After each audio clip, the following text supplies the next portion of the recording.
friends and family. Hi there. Good morning, everyone. Thank you so much for being here with us today.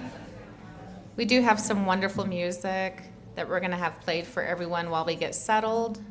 Just a quick reminder, if everyone can take out their cell phones and just make sure that we are all on silent, and we'll be getting started here shortly.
Welcome, everyone. I'm daughter number one, so I got chosen to speak first.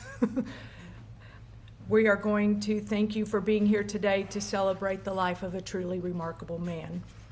He was known by many names: Charles to some, Gene to others, Dad to his girls, and Big Daddy to the grandkids. No matter what you called him, you knew he was someone that carried his past with pride. He loved to tell stories, not for entertainment, but to share his accomplishments, hard work, and the moments that shaped him. His life was a series of earned victories, and then he never hesitated to pass those lessons on. Today I want to share with you 3 of Dad's favorite things: a Bible verse, a song, and a memory that reflects the love he shared with Mom. These will be woven throughout the service, but I'd like to begin with a few words about each. Paige, stop. She's making funny faces at me. A verse that anchored us. Mom and Dad had a favorite Bible verse, Psalms 118:24. This is the day the Lord has made. Let us rejoice and be glad in it. It was the prayer around our dinner table, and it became a quiet anthem for our family. When Mom passed, Dad gifted us with a verse that is engraved. Morgan wears it on a necklace, and we hang it on our Christmas tree each year on a special ornament. It was more than a Bible verse. It's a thread that runs through our memories. Later in the service, we hope that you join us as we say it out loud. Dad was also a man of ledgers and legacy. If you knew Dad, he was organized. I mean, very organized. Ledger sheets were practically a family member. We have found sheets dealing with home budgets, electric bills, family vacations, and it's kind of a funny one, but he kept a sheet in his garage of the direction he mowed his yard. And I found that out because I thought I would surprise him one time and mow the yard for him, and I went the wrong direction. And I quickly figured out about the leisure sheets and the importance of those. He documented this not just to keep track, but to honor what he had built. He even had his own funeral plan since 1988. He wrote his own obituary, which we lovingly updated to include new family members. And of course, he chose his favorite hymn for today, It Is Well With My Soul. It is a song that speaks of peace, faith, and strength that Dad carried through his life. And number 3, a waltz to remember. When the kids were grown and the projects were finished, or at least put on pause, Mom and Dad took up ballroom dancing. They loved dressing up, looking sharp, and gliding across the dance floor with grace and joy. Their favorite was the Tennessee Waltz. It was a song that reminded them of where they came from and the places they had lived. It was romantic, nostalgic, and a celebration of life that they built together. Dad was a man of faith, precision, and pride in the life he lived. He loved deeply, planned thoroughly, and shared his stories not to remember, but to teach. Today we honor him not just with tears, but gratitude, music, and memories that will keep him with us always.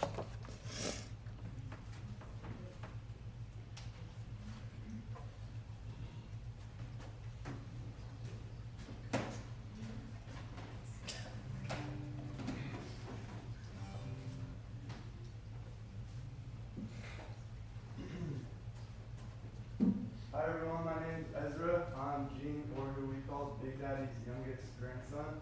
And like Don said, he requested this hymn. It's called It's Well With My Soul. I'm not sure when he requested it, but it was a long time ago. And he always said he wanted it played at his funeral. So it was, 1980 something. There's no tutorials because it's such an old song, so I had to learn it by just listening. So bear with me.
Good morning, everybody. My name's Levi, and I'm the second oldest grandson of Big Daddy.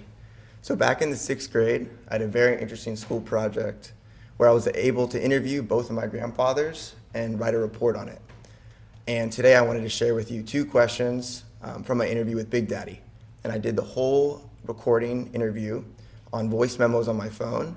So I thought it'd be very special for you guys all to be able to hear his voice and some of his responses to these questions. So I'll play them out loud for you guys. And also, bear with my squeaky 12-year-old voice in the recordings. Okay, here's the first one. What has been your proudest moment in your personal life? My proudest moment? Well, I don't know how. I guess the birth of my children. You know, when you see the reality of childbirth, it's just a magnifying belief of how that can take place. And to see what you've brought into the world, and it magnifies your responsibility and your seriousness in life and what your role is for the next 20 years. Yeah. And I've experienced that 3 times now with my 3 children. One's your mama. Yeah. And I'm sure she would say the same thing about the birth of you. All right, I got one more funnier one here.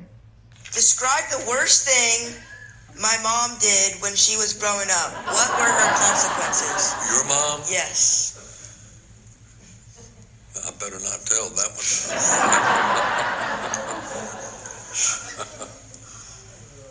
Well, I think she had a young girlfriend when she was about 15, 16. Mm-hmm. And the girlfriend was spending the night with her. And they were back in the bedroom, just cutting up and having a good time. Mm-hmm. And I found out later that they had slipped out of the window that night. Oh, no. I didn't even want to know what they did and where they went, but it made me so darn mad. I really got upset with her big time. What were her consequences? I don't remember what I did to punish her, but she didn't have many girlfriends over to spend the night with. So, but none of my girls had any major problems that I had to do. There you go. Thank you, guys.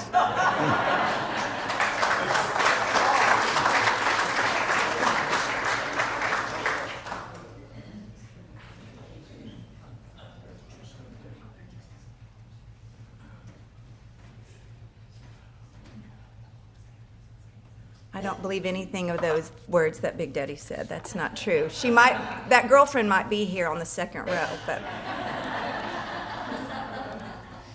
I'm Trish. I'm daughter number 3. You know, as a kid, you don't really see your parents as human beings. You don't understand or appreciate their history and all the work that they've put in being a parent. But as I've gotten older, and especially I've become a parent myself, I'm starting to see my dad through different eyes. And the older I get, the more I really start to understand him. I understand now why he had such strict rules and high expectations of us girls. I see the value in the work ethic that he instilled in all of us. And as an adult, I admire that. But that wasn't always the case. As a kid, I rebelled from everything my dad ever said. I disagreed with him constantly. And as a teenager, I'm pretty sure I put every gray hair on his head. But now, when I look back as an adult, I appreciate my dad. I appreciate his unwavering dedication to our mom. He adored her. He always made mom his number 1 priority. Their marriage is something I deeply admire and I aspire to. Not many people loved as deeply and faithfully as my parents. And anyone sitting in here today who knew my parents can attest to that. And I'll never forget when Mom was on hospice. She was lying in bed and my dad walked in and she looked up and she said, "Gene Eatherly, I love every bone in your body." And that's true love. But now with forgiveness and understanding, I see my dad as the man he truly was. He was a man who fiercely loved his wife and his children. And I realize now how lucky I am to have had that kind of role model my whole life. And I hope I can pass on that same deep love to his grandchildren, my boys, and that his legacy and his love will continue to live on through all of us.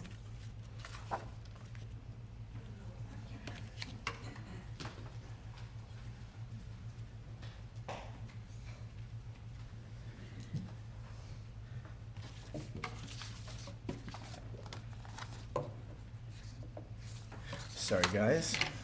Somewhere here. Yeah. Good morning, everybody. I am Gideon. I also known as Gene's second favorite son-in-law. So it's been well over 30 years since I first met Gene, and I remember the day like it was yesterday. The setting was Key West, Florida. I was just a kid, fresh out of college, dating his youngest daughter, Trish, for all of 3 months. Trish said, "Come on, Gid, we'll go. Well, my parents are coming. We'll have a great dinner. It'll be nothing." Little did I know what I was walking into. Despite the oppressive Key West summer heat, Gene walked into the restaurant in a perfectly pressed, starched button-down shirt, hair impeccably styled, and not a bead of sweat on his face. He looked to me like the perfect combination of John Wayne and Fred Astaire. Meanwhile, I was in stained Hawaiian surf trunks and worn flip-flops. Right then, I knew I was in trouble.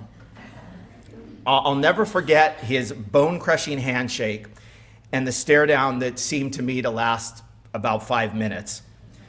And I had diligently prepared seed questions about the weather and the upcoming season for the Dallas Cowboys. But within 5 minutes of sitting down, Gene stopped the conversation, turned to me, and in his most intimidating voice, he said, "Gideon, I just have one question for you. What are your intentions for my daughter?" Somehow, I survived the dinner. And not just that night, but over 30 years as part of the Eatherly family. I'm the biggest softie, sorry. Including almost 28 amazing years as Gene's son-in-law.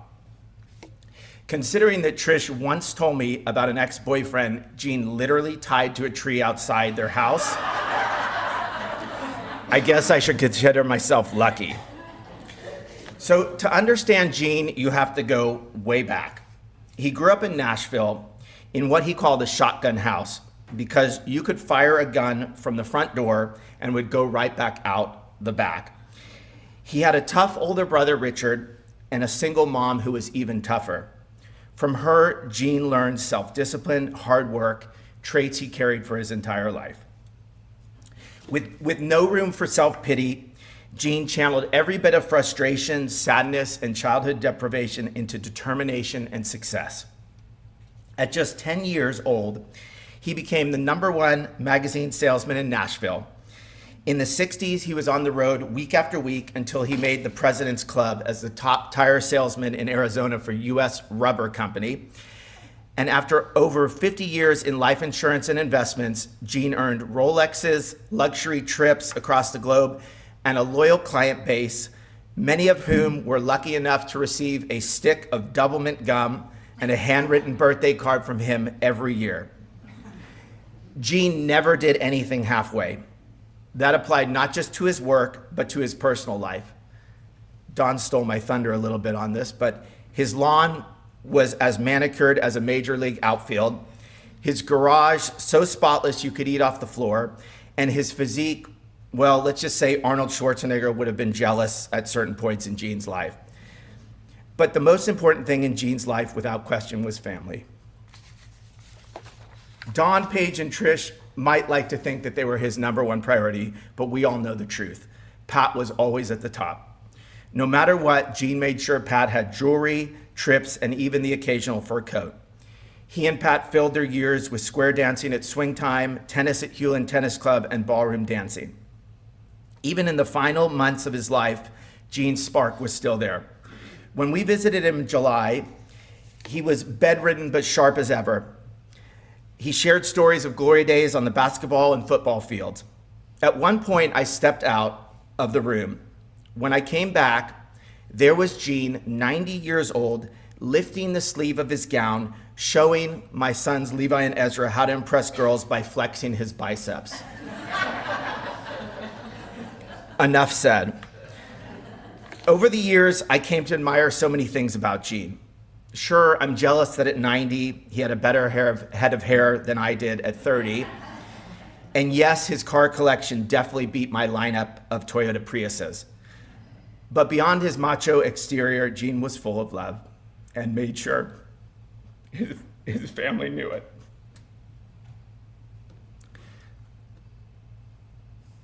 There should never be any doubt in the minds of Pat, Dawn, Paige, Trish, his 4 beloved grandkids, Morgan, Truett, Levi, and Ezra, his favorite son-in-law, Kendall,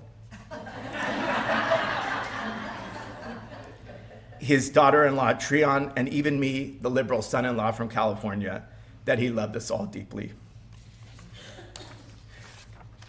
I have one more thing. My dad, who, those of you who know him, Ivor, he is a little English guy about this big, full of life and spirit, and he asked us to read a very short statement from him. I wish I could do it in my best English accent, but maybe I'll try at parts. But Gene, I'm sure you're listening, so let me remind you of what I wrote at your 90th birthday party earlier this year. You were a lucky man. Adorable daughters who adored you, even their partners do, and a slew of grandchildren who loved you dearly. I envy you, although I worked long and hard to develop a Gene Big Daddy accent. You have had a blessed life. You and I, we could have had a career together in show business. Gene and me, the odd couple, both with odd accents. Like Laurel and Hardy, Abbott and Costello. Gene, you came from poverty. You were the perfect example of the American success story, the American dream come true. Sure, you could be garrulous. Let me tell you about the time at Gideon and Trish's wedding when, oops, maybe not. That's an inside joke, sorry. Simply put, you were a true original, and we've all been blessed in our lives to know you. Now you are gone, but there's a happy ending. You will be joining your beloved Pat. Happy days up there.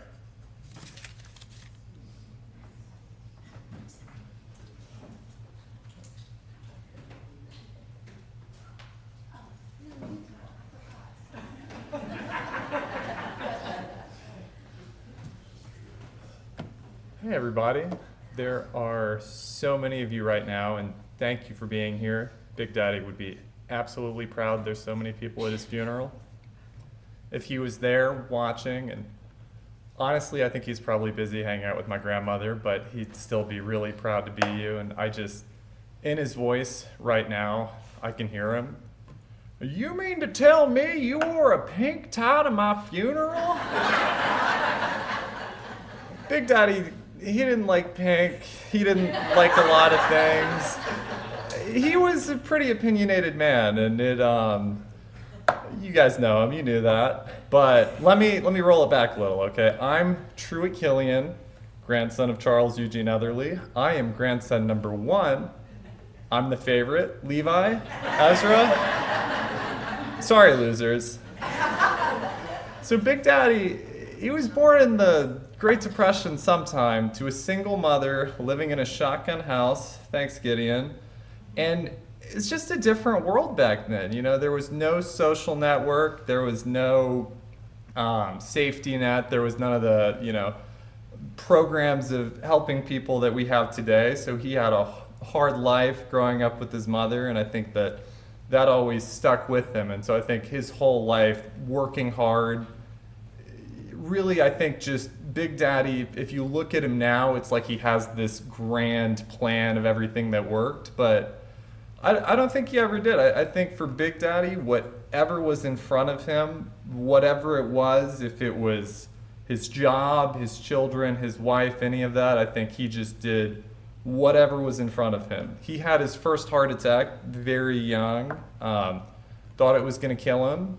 3 heart attacks later, still was doing good. He never, I don't know. We didn't think he was going to die, honestly. So this is a big surprise. He was a strong guy. He was a stubborn guy. We thought he was going to outlive every single one of us. But after he had his first heart attack, he went to the doctor, and the doctor said, "What are you doing for exercise, man? What's your routine?" Because he was a big guy, he was a strong guy, but he didn't like cardio. So he would always play tennis. I was talking to someone on the way in here he played tennis with, and the doctor said, "You play tennis?" And he's like, "Yeah, I play tennis every day."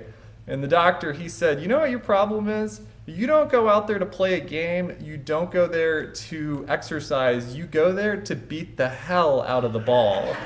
And you know, Big Daddy, I think that's just about right. He went out just to beat the hell out of whatever was in front of him. He was a hard-working man. He was, man, what do you say about Big Daddy? I could talk all day. My mom said this is a type 5, so we're going to keep it short, but he was incredible. I think one of the most interesting things about him, he didn't like school. I don't think he did particularly well at reading that's bad to say, but I don't think he liked the academic side. I don't think he liked math. I don't think he liked science, but he's a really proud man. He always said, "I made 3 A's in high school. I got an A in woodshop, dancing, and girls." And you know what? Big Daddy, that is just about right. And so after he graduated high school, he did what all of us young, smart men did, and he moved to California, and specifically Los Angeles. For reference, I live in Los Angeles now, but when Big Daddy moved to Los Angeles, it was a different place. It wasn't the war zone he came to know it as, but it was just, the Wild West, open frontier. And when he moved, he moved to the valley. So there's Los Angeles, and then there's a mountain crest, and then on the other side is the valley, and it's hotter, it's more boring, there's less culture. The Texans in the room, Fort Worth is LA, the valley is Arlington. But anyways, Big Daddy, he didn't stay in one place long. He didn't like to, I don't know, he liked to move around. And like I said, whatever was in front of him, that had his mind, that had his energy, that had his spirit all in front of him. And he was a smart man. When he saw an opportunity, he did not stray away. So one day, he's living in the valley, and he hears a rumor. He's talking to one of his friends, and he says, "You know what, Gene? You got to move to Manhattan Beach." And he said, "Why is that? Why do I got to move to Manhattan Beach?" And he says, you guys know him. He told this story. Every day I talked to him for the past 20 years, I heard this story. He said, "You got to go to Manhattan Beach because the guy-girl ratio is 8-to-1. And they're stewardesses." Because it was the closest beach town to the airport, okay? So there's LAX, DFW for you Texan guys, and right next to it, right on the beach, is Manhattan Beach. And so all of the stewardesses, they would live there, their little crash pads and all that as they flew around the world. And what was beautiful about that, to Big Daddy, back then, there were different rules for stewardesses. So stewardesses, they had to be a certain height, they had to be a certain weight, they had to be single, and they had to have college degrees. They were educated. It was a different time back then. And, Big Daddy never stopped living in that time. His whole life, the world changed around him, and his world just stayed the same for quite some time. But anyways, not to bury the lead, when he was there in Manhattan Beach, he would drive around in a white Lincoln convertible. And it was a big old, those big old cars, gas guzzler, so dangerous, so big, so unwieldy. But he would always ride around, Pacific Coast Highway down Rosecrans and all that. And He would drive around, he would cruise, look for the stewardesses, and just drive around. And then one day, he met the perfect woman, perfect stewardess. And again, she's a stewardess, so she already checked a lot of boxes, but even beyond that, she was absolutely incredible. He met my grandmother, Big Mama we called her. She was a little lady, so it was kind of ironic, that name, but he met her on a double date. So he's going on a double date with a friend, and there's his friend and his girlfriend, and then Big Daddy and his date. Only his date wasn't Big Mama. He met her on this date, but again, he was kind of upset because that wasn't his date. And so the guy that was dating her at the time, he was a Marine or some kind of military guy, and so they would date, they would hang out, and then one day that guy got drafted into the war, and that was Big Daddy's chance. He made his move on Big Mama, and the rest is history. And so, with my grandmother, he had 3 beautiful children. We have Trisha Davis, we have Paige Killian, she's my mother, and we have Dawn Eatherly, she's my aunt. And he had 3 perfect daughters. He had 3 perfect children. He had a bunch of perfect grandchildren. He had a perfect house. He had a perfect lawn. He had a blue Jaguar. And if you guys don't remember that car, I'm sure y'all saw it, but it's big old blue sedan monstrosity, and it's got this little Jaguar on the front. And I remember driving around in that. He was proud of that car. He was proud of his wife. He was proud of his kids. He was proud. Sometimes he was proud of his grandkids, but he was really proud of that car, and it was an absolute.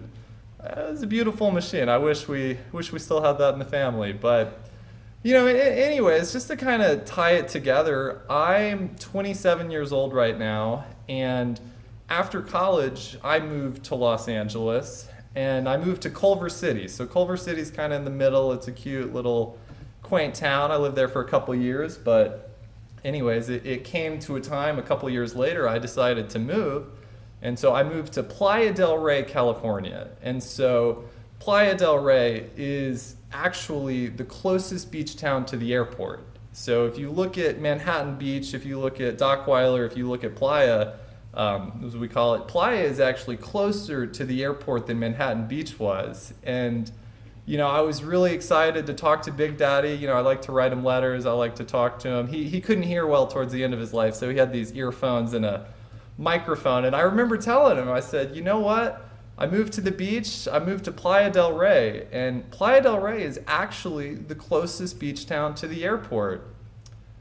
I thought he would be excited. I thought he would be happy. I'm following in his footsteps. But he didn't like being told he was wrong. So when I told him Playa del Rey was actually closer than Manhattan Beach, I think he was excited that I was by the beach. But, you mean to tell me Playa del Rey is closer to the beach? But, I guess that's all to say. I just, even as I'm up here speaking with you guys and hearing Big Daddy's stories, about his life, these songs, what it all meant to him, I feel like I'm following in his footsteps in ways I never even knew. I moved to the closest beach town to the airport. He had a white Lincoln convertible.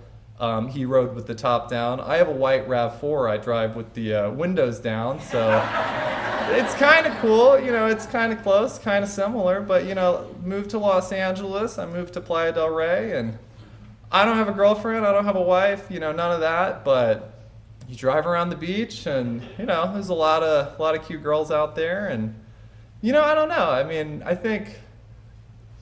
I think Big Daddy might be watching, but I think he might just be hanging out with my grandmother in the beach. Even they were together 50 years, and even 50 years later, he'd still talk about she was the most beautiful woman he'd ever seen, the most beautiful stewardess, the smartest. She was just, she was the perfect lady. He was the perfect husband. She had the perfect kids and, perfect family. And I don't know. I always kind of go back and forth if he's, is or would be proud of me. And I think that, when I talk to him, it kind of goes back and forth where it was at. I'm an actor, and so what that means, I don't really make a lot of money. And so sometimes Big Daddy would be, griping on that. But then other days, I think he sees that I would work, whatever's in front of me. I mean, I have a grand vision. I'm going to be real. But whatever's in front of me, that is exactly what I'm doing. And so I think that Big Daddy, I don't know. I think he'd be proud of me. I have long hair and I'm a Democrat, so he didn't really like that. But at the end of the day, I followed all of that. But if he's looking, I guess the one thing. Give me 20 seconds. If he's up there watching, I guess the one thing I would want to say to him, I would want him to know, Big Daddy, there's still a lot of hot girls by the beach. Thank you guys for being here.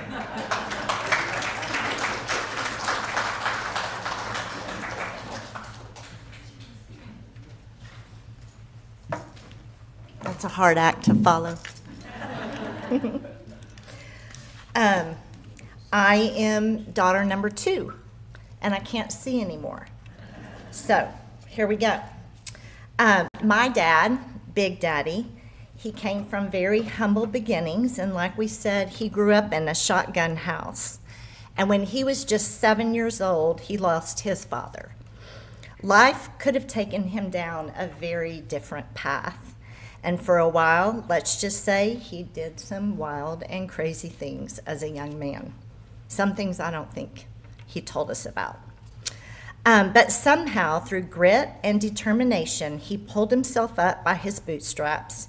He became a successful businessman, admired for his work ethics, persistence, and passion. Still, his greatest success wasn't in business. It was the love he had for his family.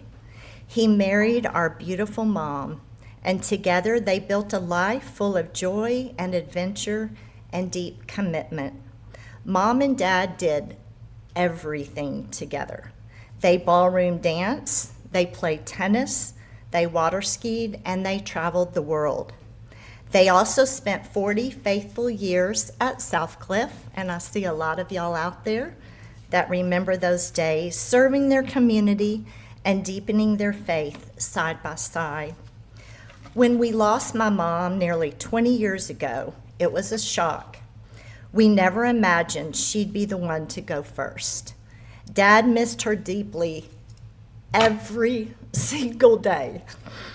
And yet, somehow, he kept going. As many of you know, he had more than 9 lives. A lot more. Surviving things that would have knocked most people down for good. Through it all, one thing became very clear to me.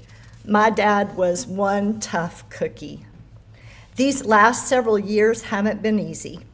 Caring for him was sometimes hard. He had once been so strong, and even as his body began to fail, his opinions never did. He told us exactly what he wanted, and more than once. He sent caregivers away because he insisted he could do it himself. That was my dad. He was independent, he was strong-willed, and he was determined to the very end. As I look out and I see all of you, I'm reminded how long this journey has been. Some of you were there when I got that first phone call. I was 19, he was 47, and he had had his first heart attack. I was going to do this without crying, but sorry. No, I'm good. Yes. Others have come into my life more recently, and you remember his back surgeries, COVID, and when the falls and the pain started to take their toll. I want to thank each and every one of you for your support and your prayers. But as this chapter of our family life comes to a close, and as I've gone through old pictures, memories, and I've come to see something even deeper. My dad made a decision early in life. He chose to devote himself to 3 things, and he never strayed from it: his family, his work, and his faith. Through struggle, through success, through grief and joy, he remained steadfast. One of my favorite photos of Mom and Dad in their apartment at the bottom, Mom had written in her own handwriting, "You've come a long way, baby." And he really had. Today, I find peace knowing he's finally reunited with the love of his life and that they are dancing the Tennessee Waltz on their ultimate vacation. Thank you, Dad, for everything. We will carry your legacy forward with strength, with love, and with just a little bit of that stubborn spirit.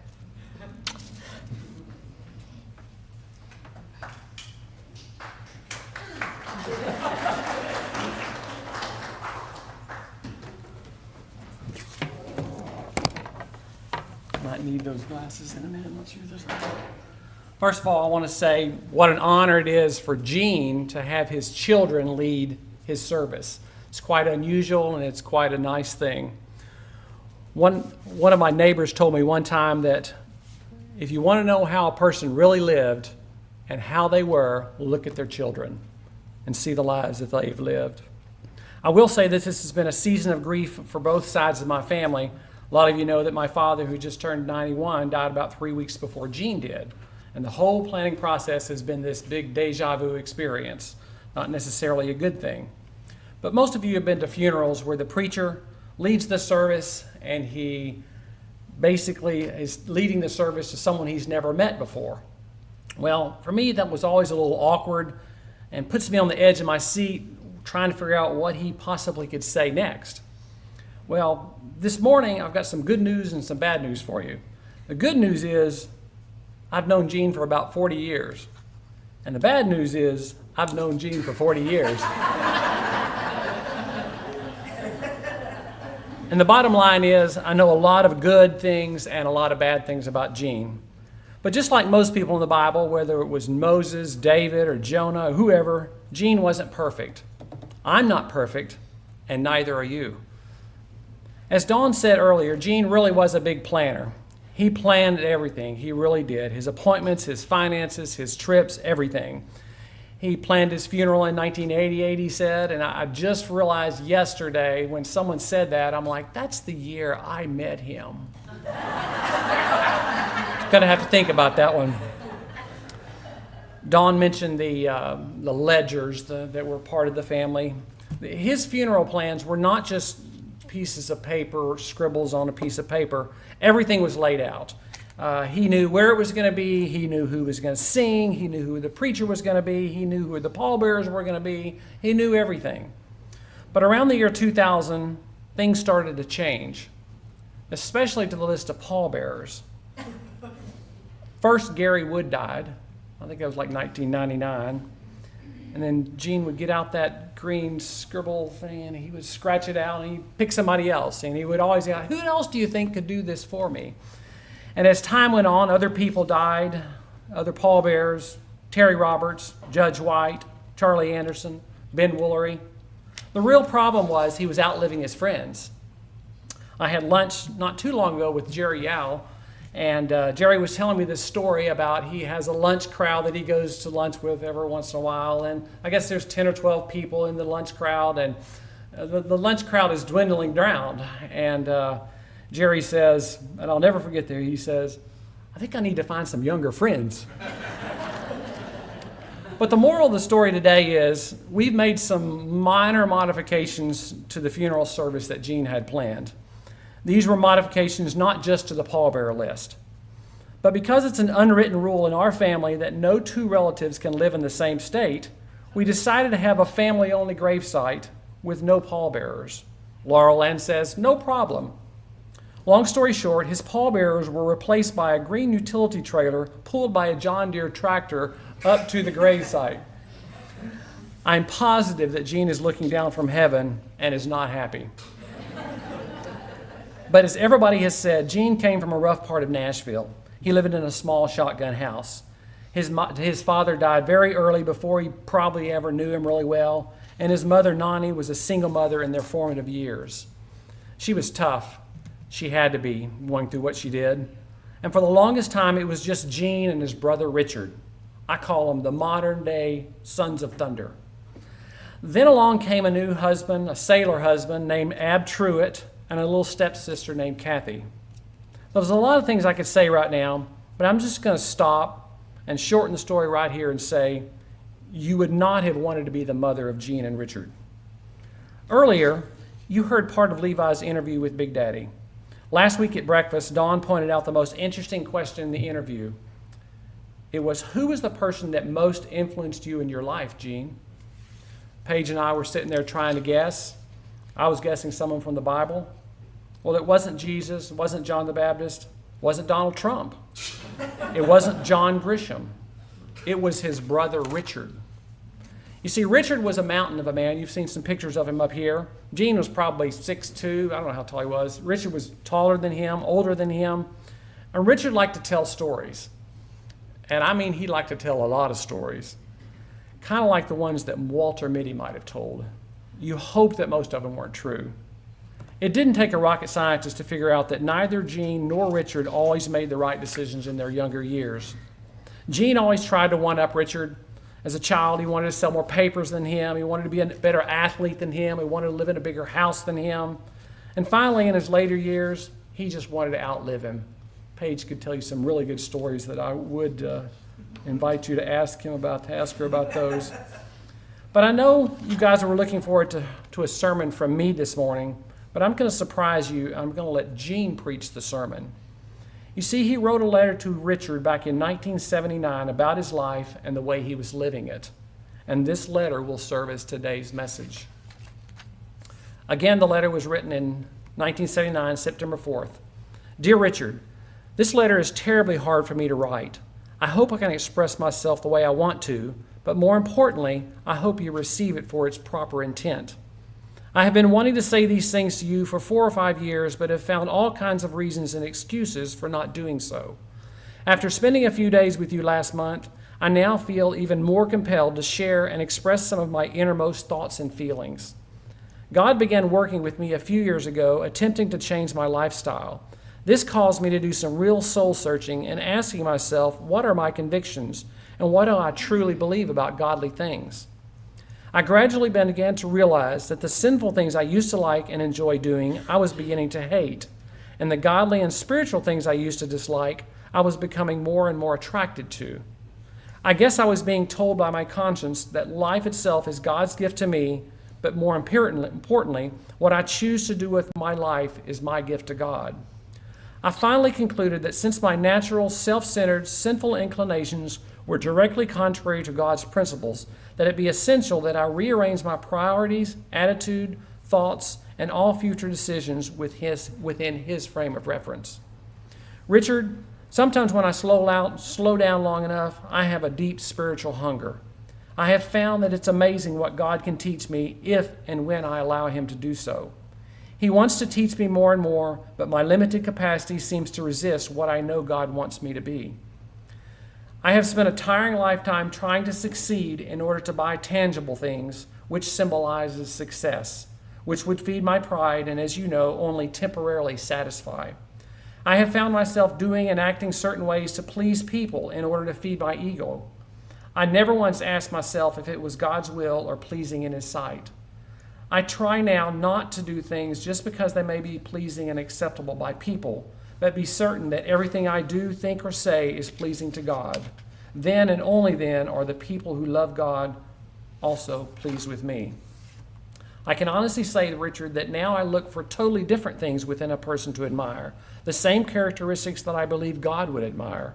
Some of the qualities and things that I now want to be admired for are pure thoughts, to concentrate on non-sinful things that have eternal value, faithfulness, total commitment to my wife, family, job, and church, self-control, be certain, as hard as it seems, to control my temper and not let my temper control me. Be certain that my reaction to things and situations are not worse and more damaging than the action that caused it. I have also found that I enjoy most being with and around people who also share these same God-pleasing characteristics. I truly believe that there are two great forces in this world, constantly pulling against each other, goodness and sin. God represents goodness, Satan represents sin. Richard, I truly believe that Jesus is who he said he was. This truth and God's word is to be the foundation of all my future beliefs. All other things are secondary. I want to spend the rest of my life with God's help, attempting to bridge the gap between the person I am and the person I know God wants me to be. You know as a fact that there are not many things that I haven't seen, done, or experienced, and as a result, I am convinced without a shadow of a doubt that my appetite for sin has never been satisfied. I am now being convinced more and more that morality and happiness go hand in hand, which is the real purpose of writing this letter. Richard, because of love, concern, and your future well-being and happiness, it is my longing prayer that at this moment you will pray to God to give you the necessary strength to begin living a God-fearing life of happiness according to his will. Your brother in Christ, Gene. Gene's letter reminds me of some of the early letters of Paul in the New Testament. They were good, heartfelt letters to individuals that began to be circulated around the early churches. Some of them eventually got accepted in the canon in the early 4th century. Paige told me this morning that there wasn't going to be an invitation. If there were, I would let it be the same invitation that Gene gave to his brother Richard, for you to acknowledge God, for you to thank God, and for you to live a life that God would have you live.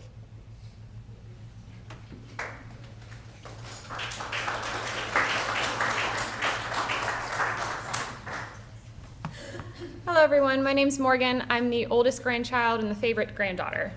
I wanted to thank everyone for coming today to celebrate the life of my grandfather. If y'all could join me in saying the benediction, which is my family's favorite Bible verse, Psalms 118:24. This is the day the Lord has made. We will rejoice and be glad in it. Thank y'all for coming. If y'all want to join us for reception from 11 to 1 in the front reception hall. Thank y'all.